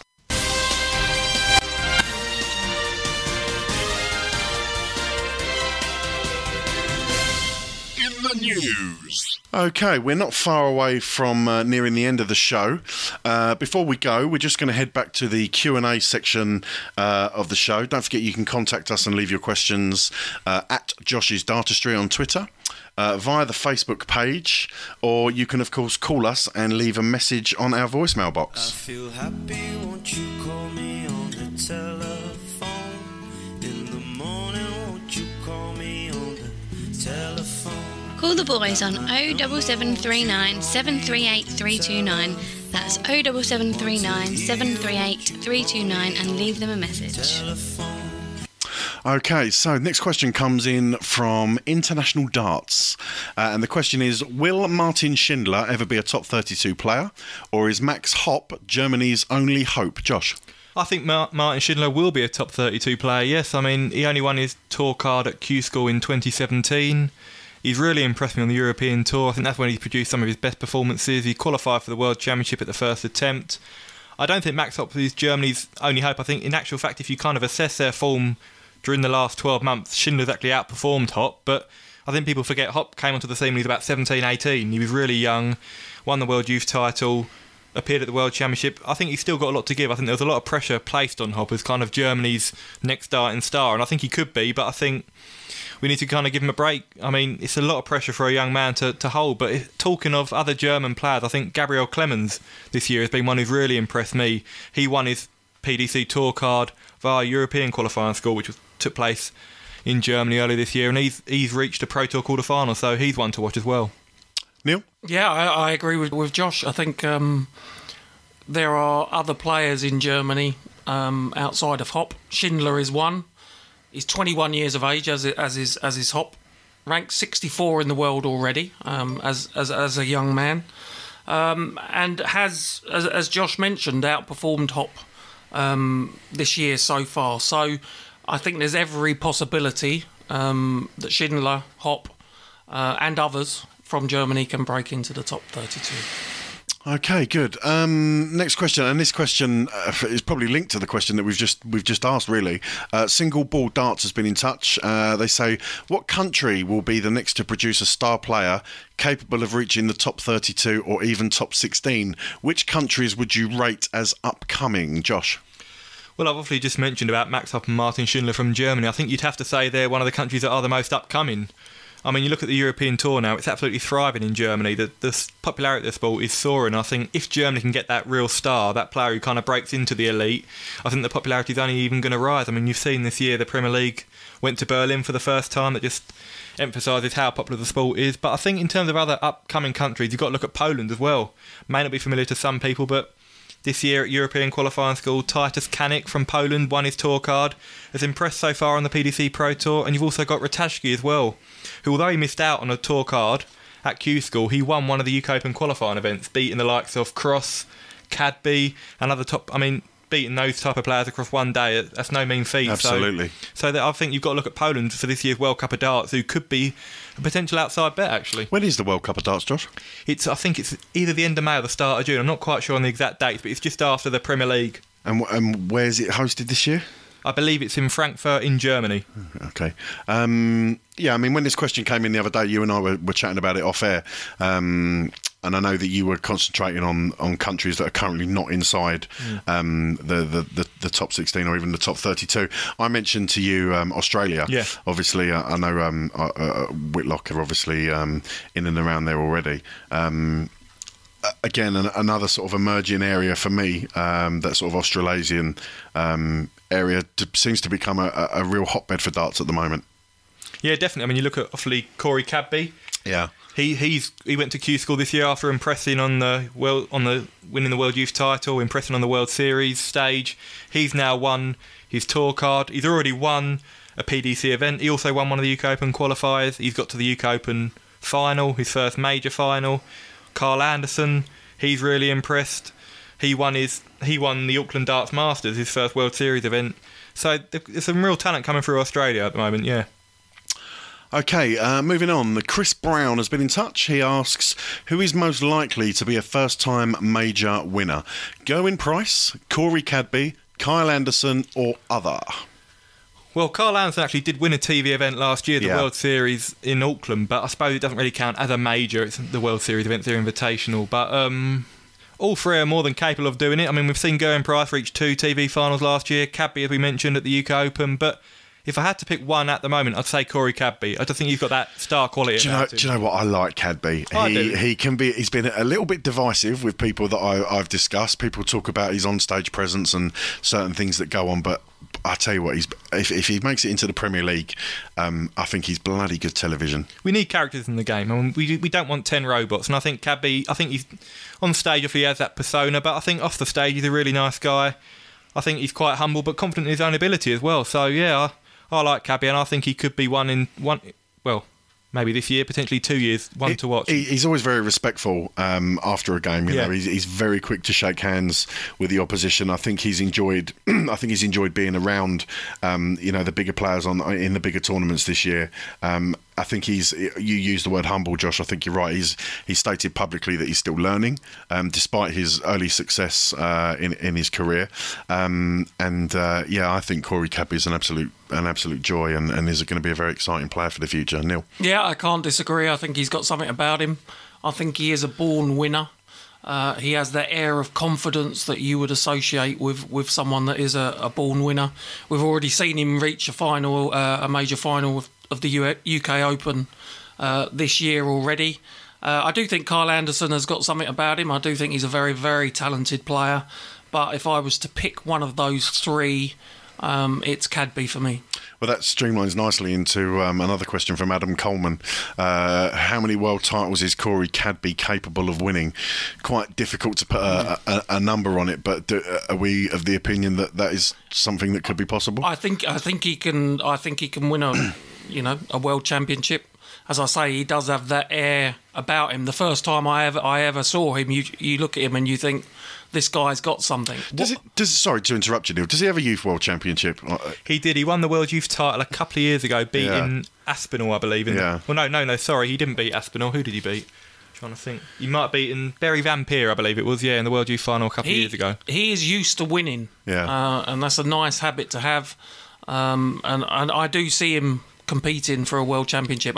The only thing I would say is that the level of competition is so high that to win multiple World Championships will be very, very difficult when you're competing against the likes of Michael van Gerwen, Rob Cross, Gary Anderson and Peter Wright. But who knows? If I was to say, will he win one? I would say yes. Will he win multiple? Not sure. Interesting chat. Okay, finally, let's have one more question. Do you know what? I'm going to be an absolute fence sitter here. I'm probably going to leave this to you two. The final question from @PDCFan180. What is the best way to approach a 305? Seems players never know what approach to take. I'm going to hand you over to our resident mathematician, Mr. Neil Connor. Oh, thank you very much. For me, the best way... I'm going to give you this, Neil. Have you got Google? No, I think the flashiest way of doing it, and I think we do see some flashier type activities on a darts board now, where people will go for 2 double tops or 3 bullseyes. My favourite approach from 305 would be bullseye, outer bullseye, meaning 25, and treble 20. That would be my favoured route. Then I think, if as a second option, I'd go for 2 treble 20s. And if you get those 2 treble 20s, you're left with the option of a 15, a single 15, a bullseye or an outer ball to leave a 170, 160 or 135 finish. But as I say, bullseye, outer bullseye, treble 20 every time for me. Well, that's gone completely over my head, I'll be honest. But then that's why we have scorers in the game doing the job that the fantastic greats, people like Russ Bray, do for us. Josh, anything to add to that answer? Yeah, it's a difficult one. I mean, I personally wouldn't go for the treble 20s. I mean, because if you hit a 140, you're on 165. It's a bogey number, and if you hit the single 21st dart, you're scuppered. You can't finish. A lot of players do go the 18s route, because if you hit a single 18 and then go to the treble 20 and hit a 138, you leave the 167. It's very difficult. I mean, it also depends on the context of the game. If your opponent's behind you, you can probably stick on the treble 20, hit a 140, because you know they're not going to leave a finish either. But if you want to leave a finish, I'd say the best approach is go for the 18s first. But it's no real right or wrong answer on this one. It's a tough one. Okay, great answers, guys. Well done. First and foremost, thanks for you guys for getting those questions in. Have we just had another question come in, Josh? We have the middle one there. Okay, so we've got one more question coming in from. It's another. I think we've already had a question from Adam Coleman, but we've got another one that's just this second come in. Will Barney win another major? There's only one person who can answer this question, ladies and gentlemen, Mr. Josh Gorton. I believe yes. I mean, Raymond stated at the start of the year he's got another 5 or 6 years he believes left in him.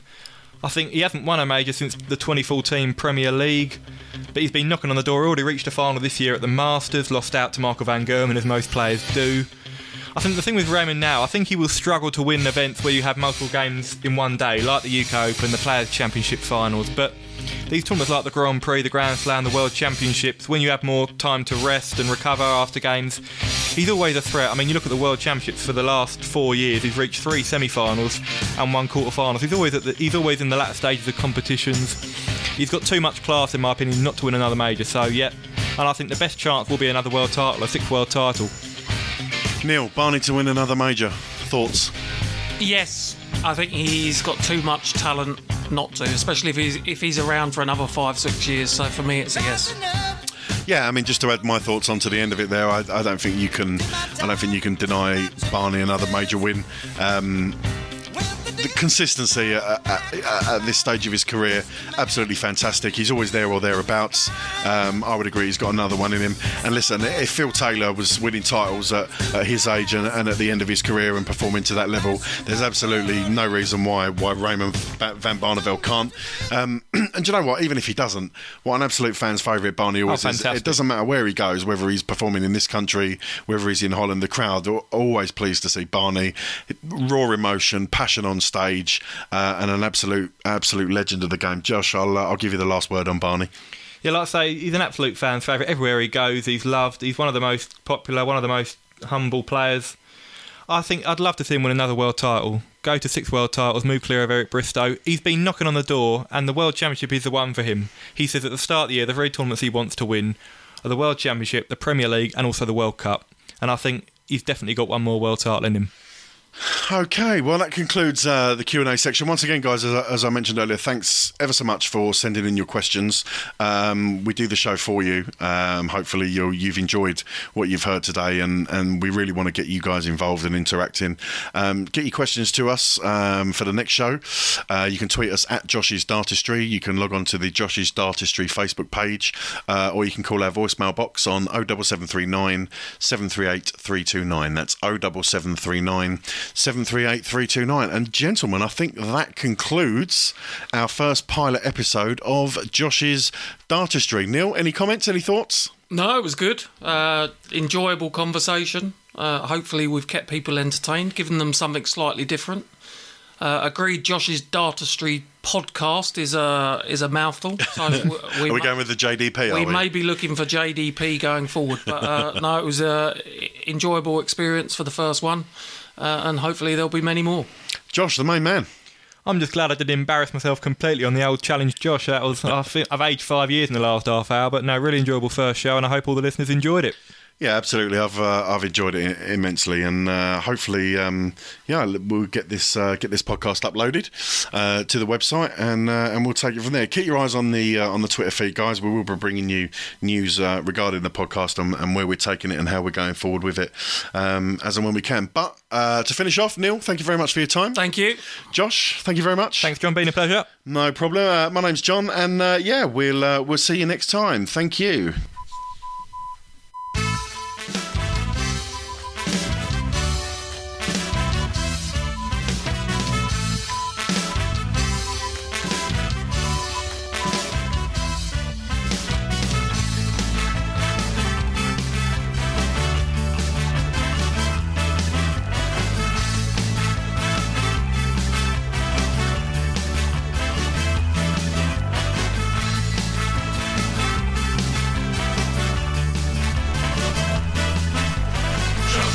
Dartistry, Josh's Dartistry, Josh's Dartistry, Josh's Dartistry.